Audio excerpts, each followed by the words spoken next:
નમસ્કાર મિત્રો, આપ સૌનું સ્વાગત છે અમારી યુટ્યુબ ચેનલ પર। મિત્રો, વાસ્તુનું આપણા જીવનમાં ઘણું મહત્વ છે, કારણ કે જો આપણું ઘર કે કાર્યસ્થળ વાસ્તુ અનુસાર બનાવવામાં આવે તો જીવનમાં સુખ સમૃદ્ધિ રહે છે, તેની સાથે જ માં લક્ષ્મીની કૃપા બની રહે છે।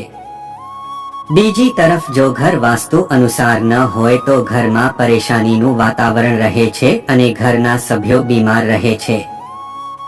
વાસ્તુશાસ્ત્ર અનુસાર ઘરની અંદર કેટલીક ચીજોને ખાલી રાખવામાં આવે તો તેનાથી ગરીબી આવવાની અને ઘરના સભ્યોની પ્રગતિ અટકી જવાની સંભાવના છે। નસીબ પણ સાથ આપતું નથી। ચાલો જાણીએ આ વસ્તુઓ કઈ કઈ છે। મિત્રો, વિડીયોમાં આગળ વધીએ તે પહેલા જો હજુ સુધી તમે ચેનલને સબસ્ક્રાઇબ ના કરી હોય તો કરી લેજો આવી જ ઇન્ટરેસ્ટિંગ જાણકારી મેળવવા માટે।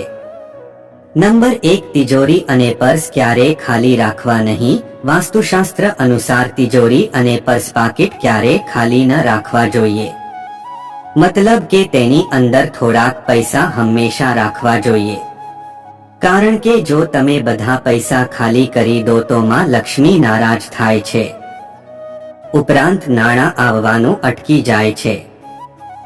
ઉપરાંત તમે કોડી, ગોમતી ચક્ર, શંખને લાલ કપડામાં બાંધીને તિજોરીમાં રાખી શકો છો, કેમ કે આ વસ્તુઓથી માતા લક્ષ્મી પ્રસન્ન થાય છે।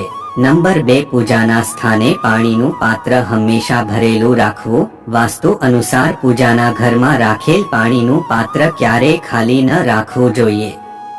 પૂજા કર્યા પછી પાણીના પાત્રમાં પાણી ભરો અને તેમાં થોડું ગંગા જળ અને તુલસીનું પાન નાખો, કેમ કે એવું કેમ માનવામાં આવે છે કે જ્યારે પણ પાણીના વાસણમાં પાણી હોવાને કારણે ભગવાનને તરસ લાગે છે ત્યારે તેઓ પાણી લે છે, જેનાથી તેમને ભગવાનના આશીર્વાદ મળે છે અને ઘરમાં સુખ સમૃદ્ધિ રહે છે, તેમજ નકારાત્મકતા ઘરથી દૂર રહે છે।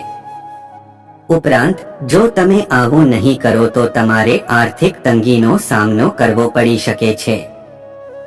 નંબર 3, બાથરૂમમાં પાણીની ડોલ ક્યારેય ખાલી રાખવી નહીં। તમે જોયું હશે કે ઘણા લોકો બાથરૂમની અંદર ડોલ ખાલી રાખી છે, જો કે વાસ્તુશાસ્ત્ર અનુસાર આ બાબત ખોટી છે, કારણ કે જ્યારે તમે ડોલ ખાલી રાખો છો ત્યારે ઘરમાં નકારાત્મકતા આવે છે, તેમજ સ્નાનમાં કાળી કે તૂટેલી ડોલનો ઉપયોગ ન કરવો જોઈએ। આમ કરવાથી તમારે આર્થિક સમસ્યાઓનો સામનો કરવો પડી શકે છે, તેની સાથે વાસ્તુ દોષ પણ લાગે છે। મિત્રો, તમને આ જાણકારી પસંદ આવી હોય તો વિડીયોને લાઈક કરી ચેનલને સબસ્ક્રાઇબ કરવાનું ભૂલતા નહીં। જય માતાજી।